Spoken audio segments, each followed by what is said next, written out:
అందరికీ నమస్కారం. భక్తి శ్లోకం ఛానల్‌కి స్వాగతం. ముందుగా ఈ వీడియోకి ఒక లైక్ చేసి మన ఛానల్‌ని సబ్స్క్రైబ్ చేసుకోండి. ఓం నమో వెంకటేశాయ. రేపటి నుండి పరమ పవిత్రమైనటువంటి ధనుర్మాసం ప్రారంభం కానుంది. ఈ 2025వ సంవత్సరంలో డిసెంబర్ నెలలో 16వ తారీఖు అంటే రేపటి నుండి ఈ ధనుర్మాసం ప్రారంభం కాబోతుందన్నమాట. ధనుర్మాసము అంటే సామాన్యం కాదు. లక్ష్మీనారాయణులకు చాలా చాలా ప్రీతిపాత్రమైనటువంటి మాసం. సాధారణంగా చాలామంది ధనుర్మాస వ్రతం పెళ్లి కాని అమ్మాయిలు వివాహం చేసుకోవడానికి చేస్తారని అనుకుంటారు. కానీ అది అసలు వాస్తవం కాదు. ధనుర్మాస వ్రతం అనేక శుభాలను ప్రసాదిస్తుంది. ధనుర్మాస వ్రతం ఆచరించే పెళ్లి కాని అమ్మాయిలు లేదా అబ్బాయిలు విలువైన జీవిత భాగస్వామిని పొందుతారు. సంతానం లేని జంటలు ఈ వ్రతాన్ని భక్తితో ఆచరించగలిగితే వారికి పిల్లలు పుడతారు.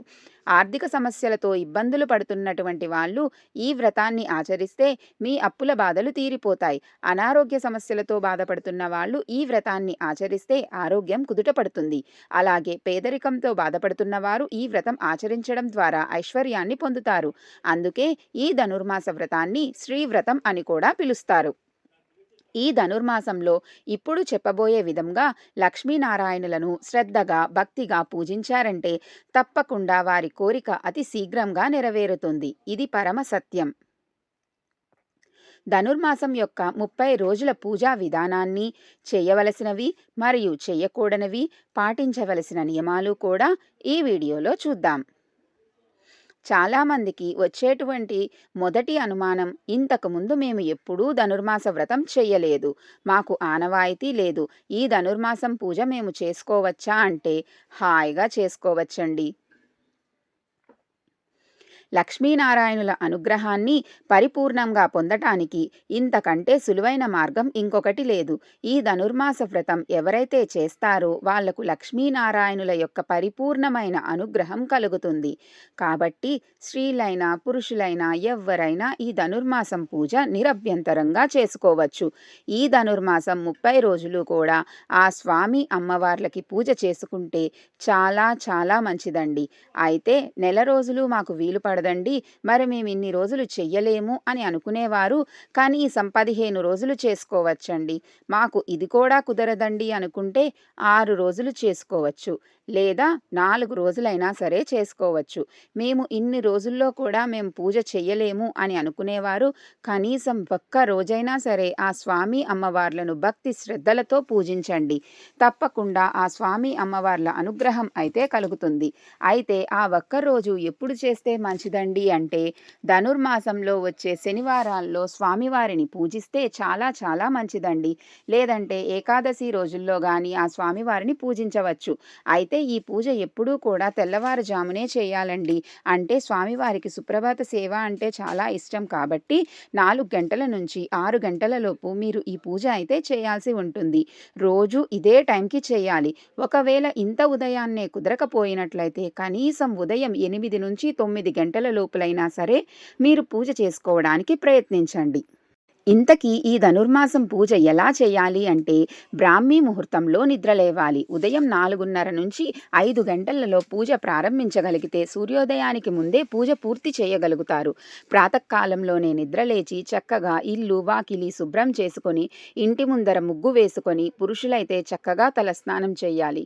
స్త్రీలైతే వారానికి ఒక్కరోజు తలస్నానం చేసినా సరిపోతుంది.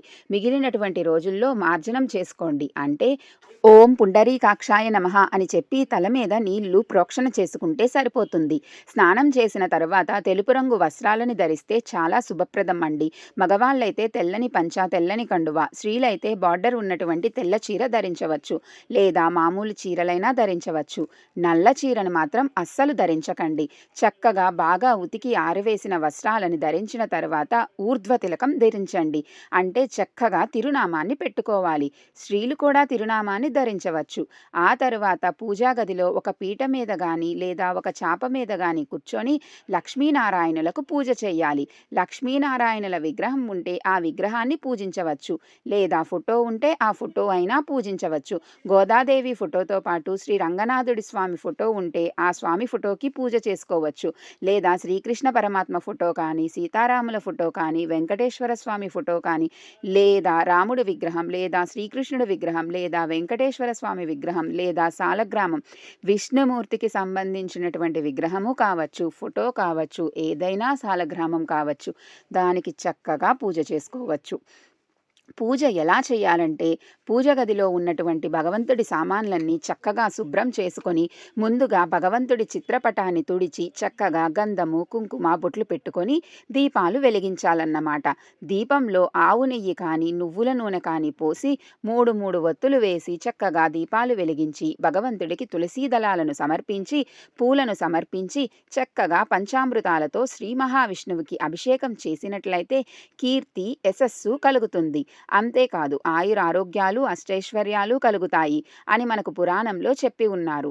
పాలు, పెరుగు, తేనె, నెయ్యి, పంచదార వీటితో చక్కగా ఆ స్వామికి అభిషేకం చేయండి. ప్రతినిత్యము అభిషేకం చేస్తే చాలా మంచిది. ఆ తర్వాత చక్కగా స్వామివారికి వస్త్రాలు అలంకరింపజేసి గంధము, కుంకుమ, తులసీ దళాలు సమర్పించి ధూప దీప నైవేద్యాలతో పూజించి తిరుప్పావై చదువుకోవచ్చు.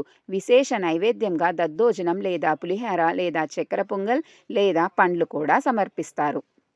తిరుప్పావై రానటువంటి వాళ్ళు చక్కగా విష్ణు సహస్రనామం చదువుకోవచ్చు. లేదా వెంకటేశ్వర స్వామికి సంబంధించినటువంటి వజ్రకవచ స్తోత్రం కావచ్చు, అష్టోత్తర శతనామావళి స్తోత్రం కావచ్చు.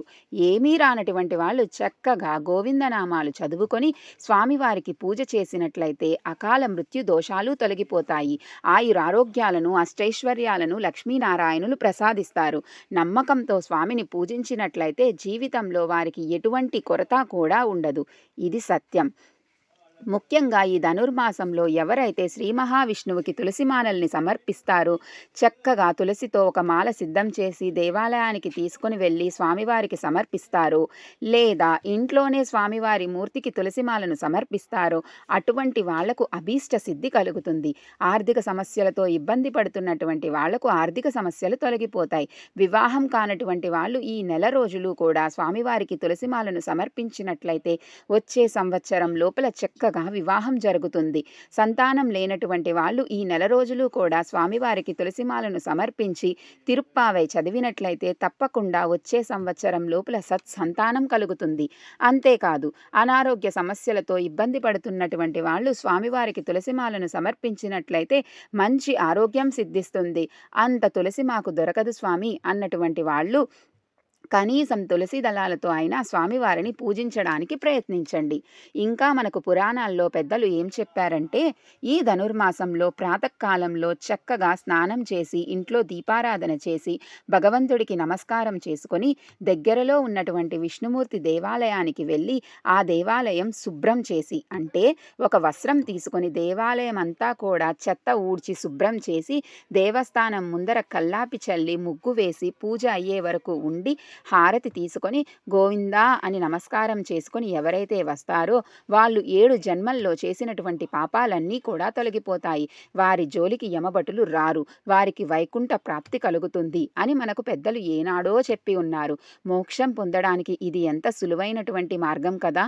మనం ధనుర్మాసంలో ఉదయాన్నే చక్కగా స్నానం చేసుకొని ఇంట్లో దీపారాధన చేసుకొని స్వామివారి దేవాలయానికి వెళ్ళి ఆ దేవాలయాన్ని శుభ్రం చేసి ముగ్గు వేసి అక్కడ పూజ అయ్యే వరకు ఉండి హారతి తీసుకొని ప్రసాదం తీసుకొని గోవిందా అని స్వామివారికి నమస్కారం చేసుకొని వస్తే చాలు. ఈ 30 రోజులు అంటే ఒక్కరోజు చేయడం కాదు, 30 రోజులు చేయాలన్నమాట, ఒక వ్రతంలాగా.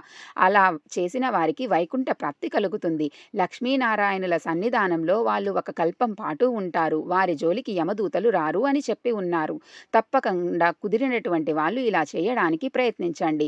స్తోత్రాలు, పాసురాలు ఇవి మేము చదవలేము అన్నటువంటి వాళ్ళు హరే రామ రామ రామ హరే హరే, హరే కృష్ణ కృష్ణ కృష్ణ హరే హరే ఈ మంత్రాన్ని జపం చేసుకోండి. లేకపోతే అష్టాక్షరి మహామంత్రాన్ని జపం చేసుకోండి. ఇక ఈ ధనుర్మాసంలో ఏ నియమాలని పాటించాలి అంటే ఈ ధనుర్మాసం పూర్తయ్యే వరకు మాంసాహారాన్ని భుజించకూడదు. అదేవిధంగా పాలు, నెయ్యి ఇటువంటి వస్తువులను స్వీకరించకూడదు. అంటే భగవంతుడి ప్రసాదంలో పాలు కానీ నెయ్యి కానీ వేసి భగవంతుడికి సమర్పించిన దాన్ని ప్రసాదంగా తీసుకోవచ్చు. అంతేగాని పాలు త్రాగడం, నెయ్యి మనం భోజనంలో వేసుకొని తినడం వంటివి చెయ్యకూడదు. ముఖ్యంగా స్త్రీలైతే కళ్ళకు కాటుక పెట్టుకోకూడదు, తలలో పూలు పెట్టుకోకూడదు, విపరీతంగా అలంకారాలు చేసుకోకూడదు. భోగదాయకం కాదు. ఇంద్రియ సుఖ వస్తువులకు దూరంగా ఉండండి. ధనుర్మాస వ్రతం ఒక రకమైన తపస్సు. ఈ వ్రతాన్ని ఆచరించే అవివాహిత అమ్మాయి వివాహం చేసుకోవడానికి తపస్సు చేస్తుంది. పరమాత్మను కలవాలనుకునే వ్యక్తి భగవంతుని కోసం తపస్సు చేస్తున్నాడు. తపస్సులో ఇంద్రియ సుఖాలు, ఆనందాల వస్తువులకు స్థానం లేదు. కాబట్టి కిట్టి పార్టీలు, సినిమాలు, వినోదం వంటి వాటికి దూరంగా ఉండండి. ఈ నెలలో సాత్విక ఆహారాన్ని మాత్రమే తీసుకోండి. మరియు మీరు ఉదయాన్నే మేల్కొనగలిగేలా రాత్రి సమయంలో చాలా తక్కువ ఆహారం తినడం మంచిది. ఆరోగ్య సంబంధిత సమస్యలు ఉన్నవారిని మినహాయించి వీలైన వారు నేలపైన పడుకోవాలని సలహా ఇస్తారు. ఈ నియమాలన్నీ భౌతిక సుఖాలకు వెళ్లకుండా మీ మనస్సును భగవంతునిపై కేంద్రీకరించడంలో సహాయపడతాయి. ఈ ధనుర్మాసం మనం భగవంతుడి కృప కోసం, భగవంతుడి అనుగ్రహం కోసం పూజ చేస్తూ ఉన్నాం. మన శరీరం మీద వ్యామోహాన్ని విడిచిపెట్టాలి. మనం అలంకారం చేసుకోవడం, మన సుఖాల కోసం ప్రాకులాడడం చేయకూడదు. భగవంతుడి అనుగ్రహం కోసం ప్రాకులాడాలి. జన్మా శౌచము, మృతా శౌచము ఉన్నటువంటి వాళ్ళు ఈ ధనుర్మాసం పూజ చేయవచ్చా అంటే చేయకూడదు.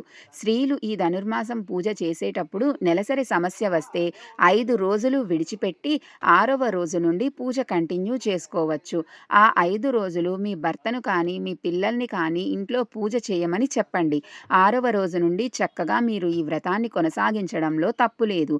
గర్భవతులు ఈ ధనుర్మాసం పూజ చేయవచ్చా అంటే 5 నెలల లోపు వాళ్ళు చేయవచ్చు. 5 నెలలు పైపడినటువంటి వాళ్ళు చెయ్యకూడదు. గర్భం మోయడమే ఒక వ్రతం లాంటిది, ఒక తపస్సు లాంటిది. వాళ్ళు హాయిగా విశ్రాంతి తీసుకుంటే సరిపోతుంది.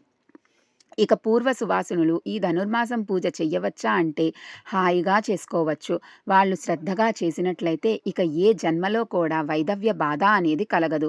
ఇక ధనుర్మాసం పూజ చేసేటువంటి వాళ్ళు 30 రోజులు బ్రహ్మచర్య దీక్షను పాటించాలా అంటే అవసరం లేదు. దాని గురించి మన పురాణంలో చెప్పలేదు. ముఖ్యంగా మద్య మాంసాల జోలికి వెళ్ళకూడదు. ఇతరుల మనసుకు బాధ కలిగించే విధంగా మాట్లాడకూడదు. ఎందుకంటే పూజా మందిరంలో రంగనాథుడిని మరియు గోదాదేవిని పూజించిన తరువాత మీరు ఇతరులను బాధ పెడితే మీ పూజ అంతా వృధా అవుతుంది. సాధ్యమైనంత వరకు లక్ష్మీనారాయణుల ధ్యానంలోనే గడపాలి.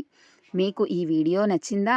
అయితే ఈ వీడియోకి ఒక లైక్ చేసి మన భక్తి శ్లోకం ఛానల్ని సబ్స్క్రైబ్ చేసుకోండి. మరొక మంచి వీడియోతో మళ్ళీ కలుద్దాం. సర్వే జనా సుఖినో భవంతు.